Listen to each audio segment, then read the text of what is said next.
Salut à tous, ici Michael, j'espère que vous allez bien. Nous sommes jeudi qui dit jeudi du tuto express. Aujourd'hui, je vais vous montrer comment obtenir l'effet que vous avez sous les yeux, à savoir comment faire suivre une courbe à des particules qui vont être émises à partir d'un objet. Ok? Donc ça peut vous donner plein d'idées pour faire des animations, ça ouvre pas mal de possibilités. Je pourrais rajouter une caméra avec un focus avec du depth of field, vous voyez, un petit motion blur et ça donnerait vraiment un effet sympa. Donc on va voir tout ça aujourd'hui pour faire du motion design ou des trucs, des petites transitions. Je pense que ça peut être cool. Donc je voulais vous montrer ça parce que on m'avait posé une fois la question avec Blender, puis j'avais jamais pris le temps de faire une vidéo. On va le faire aujourd'hui. Donc je vais dans un nouveau fichier Blender pour vraiment tout recommencer. Le cube de base, on va pas le supprimer pour une fois. On va le garder, on va le décaler, ça va nous servir après coup pour instancier les particules. Donc qui dit particule dit émetteur. Shift A, Object. Et dans l'exemple, j'avais pris un plan, mais là, je vais vous montrer avec une UV Sphere. Et je vais la décaler ici. Donc, c'est à partir de cet objet que je vais faire apparaître des particules. D'accord? Donc, comment je fais? Je vais dans les Particle Properties, j'appuie sur plus pour créer un système de particules. Et là, espace, c'est magnifique, Blender fait tout pour nous. Il nous crée automatiquement des particules, il renseigne un nombre, une durée de vie, un frame start, un frame end. C'est génial. Mais moi, ça ne me va pas. Je veux avoir le cube de gauche à la place de ces sphères, de ces halos. Donc je vais dans Render et je vais changer le Render As. Par défaut, il est Halo, je vais mettre Object. Et là, je sélectionne le Instance Object, mon cube. Alors il est beaucoup plus petit à droite dans les instances qu'à gauche. C'est normal, c'est parce qu'on a un ratio, un facteur d'échelle qui est à 5% par défaut ici. Si je mets 1, j'aurai exactement la même taille. Mais moi, ça ne m'intéresse pas. La plupart du temps, on veut avoir un objet de taille suffisante pour pouvoir modéliser rapidement, pas s'embêter avec des systèmes d'échelle. Et ensuite, dans l'émetteur de particules, lui, automatiquement, il fait une division. Donc là, c'est du 5% comparé à l'échelle de gauche. Donc là, j'ai un petit souci, c'est que c'est un peu fade. À savoir, tous mes cubes, ils n'ont même pas de rotation. Ils arrivent, ils spawnent comme ça, ils tombent, ils spawnent, ils tombent. Donc je vais activer le rotation, et là, ça va suivre les normales. Du coup, en fonction de l'endroit où mon cube spawn, vous voyez, par exemple, celui-là d'en haut, il va être aligné à la normale de ma sphère. Celui-là également, celui-ci également. Mais pour aller encore un petit peu plus loin, je pourrais dérouler la rotation et activer le randomize à 100%. Et là, j'aurai vraiment des rotations aléatoires, totalement indépendantes. Et ça me plaît un peu plus. Donc maintenant, je vais rajouter une courbe. Shift A, Curve, Bézier. Et c'est cette courbe-là qui va indiquer à Blender qu'on veut faire en sorte que les particules suivent sa forme. D'accord? Donc je peux augmenter ici la résolution parce que c'est vrai que ça pique un petit peu les yeux quand on voit tous les traits dans la vue 3D. Voilà, ça ne change pas grand-chose pour la simulation, mais je préfère faire ça. On a deux choses à faire. On doit activer le force field sur la courbe et lui indiquer que c'est quelque chose de type suivre la courbe en termes de force field, de champ de force. Donc je vais aller dans le Physics Properties, j'active le force field. Par défaut, on a un type force, c'est pas du tout ce que je veux. Je veux du curve guide. Et là, si j'appuie sur espace, vous allez voir la magie. J'ai bien mes particules qui suivent ma courbe. Donc ça, c'est magnifique. Mais il y a toujours des choses qui ne me vont pas. Là, vous voyez les particules, une fois qu'elles apparaissent, elles ne subissent pas de rotation. Elles restent à un endroit, puis elles suivent la courbe. Elles restent à un endroit et elles suivent la courbe. Moi, j'aimerais bien faire un effet tourbillon et tout. Ça, c'est grâce au tilt qu'on va pouvoir faire sur nos courbes. Par défaut, quand j'appuie sur tabulation, dans les anciennes versions, on voyait des sortes de normales ici avec des flèches tout le long de ma courbe. Elles ne sont plus présentes par défaut. Donc pour les activer, pas de souci. Vous passez en mode édition, vous allez en haut dans le overlay, vous cliquez sur Handles Normals, tac. Enfin, le normal juste en dessous Handles, et vous avez ça. Et vous voyez, par défaut, effectivement, j'ai tout qui est plat, j'ai pas de variation, donc mes cubes, vont suivre comme ça. Mais qu'est-ce qui se passe si je sélectionne un point et que je fais CTRL-T? Vous voyez, je peux donner une petite rotation comme ça. Je vais le faire en temps réel. J'appuie sur espace, je passe en mode édition, et là, si je fais CTRL-T ici, regardez ce qui se passe, ça donne vraiment un effet tourbillon. Pourquoi? Parce que sous mes particules, j'ai bien une rotation qui va s'effectuer sur ma courbe et du coup les particules au fur et à mesure vont avoir une sorte d'effet tourbillon, j'appelle ça comme ça, c'est du tilt en réalité, mais c'est vraiment cool. Et tant que je suis dans le temps réel, sachez que vous pouvez changer en temps réel la position des points, ça va s'ajuster, faire des rotations si vous le souhaitez, et tout va s'ajuster en temps réel, donc ça c'est vraiment top. Ça c'est vraiment quelque chose qui est super dans ce Curve Guide de Blender, dans le Force Field. Alors, une option sur laquelle je voulais revenir, c'est la vitesse des particules. Il n'y a pas d'option qui permet de définir la vitesse des particules. Ceci est déterminé par le lifetime. Je m'explique. Si je vais dans mon émetteur et que je vais dans le Particle System, j'ai quelque chose qui s'appelle lifetime qui est de 50. C'est-à-dire que par défaut, une particule qui apparaît dans mon environnement 3D, elle va vivre 50 frames. Et comme j'ai rajouté un Curve Guide, chaque particule a 50 frames pour aller du point A, qui est situé ici, au point B, à la fin de la courbe, qui est situé là. Ça, on remarque bien hein, que les particules, elles s'arrêtent bien à la fin de ma courbe, juste ici. Ok? Et elles apparaissent bien sur mon émetteur qui est la sphère. Donc là, elles ont 50 frames pour aller du point A au point B. Ah oui, alors j'ai animé mon tracé, c'est pas très grave. Le point A étant à gauche, le point B étant ici.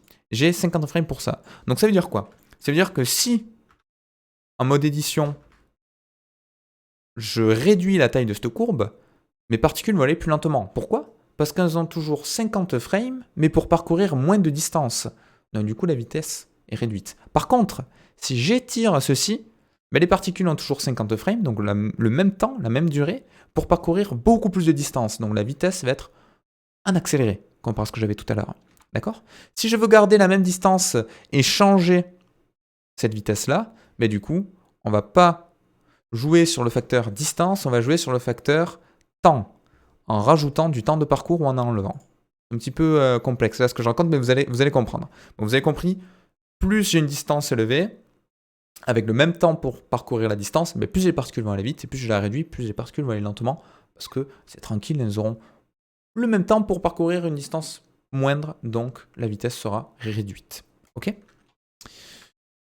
Donc si je touche à ce lifetime là, je vais appuyer sur espace. Si je dis aux particules, ok, maintenant au lieu d'avoir 50 frames pour parcourir AB, ben vous avez 5 frames. Donc vous avez beaucoup moins de temps. Elle va aller beaucoup plus vite, vous voyez? Donc la vitesse va être considérablement accélérée.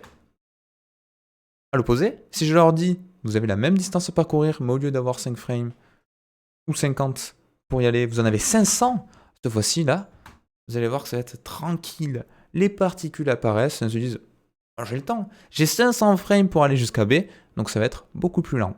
Vous voyez qu'on obtient un autre type d'animation totalement différent. Alors, il faut faire attention, hein, parce que du coup, au bout d'un moment, quand j'arrive à 250, là, ça va couper l'animation. Je peux augmenter ça ici, je vais aller à, hop là, 5000, comme ça, je ne serai pas embêté, ça va continuer de calculer, il n'y a pas de souci à ce niveau-là. Au bout d'un moment, ça va même plus émettre. Ça dépend également des paramétrages que vous avez définis. Juste ici, dans les particles, oh, j'ai perdu celui-là, tac. Juste en haut, dans le frame start, frame end, je pourrais dire à Blender d'émettre des particules jusqu'à la frame 1000 par exemple, et augmenter son nombre, sinon j'aurai moins de densité. Bon, ça c'est encore autre chose. Je peux même rajouter du random pour avoir une vitesse qui n'est pas constante, parce que là, toutes mes particules ont la même vitesse de déplacement. Mais si je mets un life random à 0,3 par exemple, je vais avoir des particules qui vont aller un petit peu plus vite, d'autres un petit peu plus lentes. Et du coup, il y en a qui vont se dépasser, vous voyez, d'autres qui vont être un petit peu plus tranquilles. Ça dépend vraiment des paramétrages que vous mettez, et avec ce random, vous allez avoir du coup une vitesse différente sur chacune des particules. Donc voilà, et là vous imaginez du coup toutes les possibilités qui s'offrent à vous. Si je rajoute par exemple une courbe de type Bézier, que je fais comme ceci, et que je rajoute exactement le même paramétrage que tout à l'heure avec du force field et du curve guide, vous allez voir que j'ai une sorte... Donc ça on pourrait l'utiliser pour faire des objets qui gravitent autour d'une planète ou autre. Vous voyez, ça peut rendre vraiment quelque chose de sympathique. Donc voilà. On pourrait même, pour aller plus loin, dans l'émetteur, ici, dans le render, mettre un scale randomness. Comme ça, j'aurai vraiment des particules de différentes tailles. Là, je pourrais mettre 0,1. Oh, peut-être pas 0,07. Allez, 0,07. Et là, vous voyez, j'aurai vraiment des cubes avec des tailles différentes, des vitesses différentes, et ça pourrait donner un effet vraiment sympa. Donc là, j'en ai beaucoup. Je pourrais avoir beaucoup moins de particules. Et ça dépend vraiment de ce que vous voulez. Hein. Je pourrais en avoir seulement 100. Et du coup, j'aurai beaucoup moins de particules, qui peut peut-être donner un effet un petit peu plus réaliste si vous voulez faire une scène, je sais pas, dans l'espace avec des petits satellites qui gravitent autour. Vous pouvez utiliser cette technique-là. Et là, pareil, c'est un cercle, mais j'ai toujours la main sur les poignets pour faire des changements, des rotations ici en termes de... Alors les rotations s'interprètent un petit peu différemment, vous voyez, ça ne suit pas 100% la courbe. Il faut s'imaginer qu'on a une projection ici de la courbe ici. Mais voilà, vous pouvez changer tout ça, vous pouvez même faire du tilt avec CTRL-T, toujours pour faire des petites rotations de mes particules. Et voilà. Donc là, l'interprétation est un petit peu particulière parce que j'ai quelque chose qui se termine ici. C'est un cercle qui boucle et du coup, je peux pas... J'ai un petit peu moins de contrôle comparé à une courbe classique que je peux vraiment manipuler comme je le souhaite. Mais vous voyez qu'on peut obtenir des effets vraiment sympathiques. Donc là, j'ai considérablement réduit le nombre de particules, mais je pourrais faire l'inverse. Je pourrais en mettre beaucoup plus. Et là, si je mets beaucoup plus de particules, et que je fais un spawn jusqu'à, par exemple, 600, vous voyez, ça donne encore un effet différent. Donc c'est vraiment à vous de choisir ce que vous voulez. Ça peut être utilisé pour des courants marins par exemple, pour plein de choses, plein de choses. Donc la seule limite maintenant, c'est votre imagination. Vraiment, la chose à comprendre dans cette vidéo, c'est pour définir la vitesse des particules. Voilà. Tout est basé sur la distance qu'il doit parcourir. Donc, la fameuse formule V égale D sur T, hein. Si vous connaissez cette formule, vous pouvez déduire tout. La vitesse, vous ne pouvez pas la déterminer dans Blender, mais la distance, c'est la taille de votre courbe. Et le T, le time, c'est le lifetime, tout simplement. Avec cette formule, si vous l'avez bien compris, vous pouvez vraiment voir comment ça réagit. Donc j'espère que ça vous aura plu. N'hésitez pas à me le dire dans la section commentaires. Vous êtes de plus en plus nombreux à me suivre sur Twitch, donc c'est vraiment sympa pour ceux que ça intéresse. Le lien est juste ici, Michael TV sur Twitch. Et sinon, vous l'avez dans la description. Et je fais de la 3D une fois par semaine là aussi dessus. Donc c'est sympa, je réponds aux questions, je vous montre des petits projets et tout. Et n'hésitez pas également à rejoindre le Discord pour poser vos questions. Merci à tous d'avoir suivi cette vidéo. Et je vous dis à très très vite pour d'autres vidéos sur Blender. Ciao.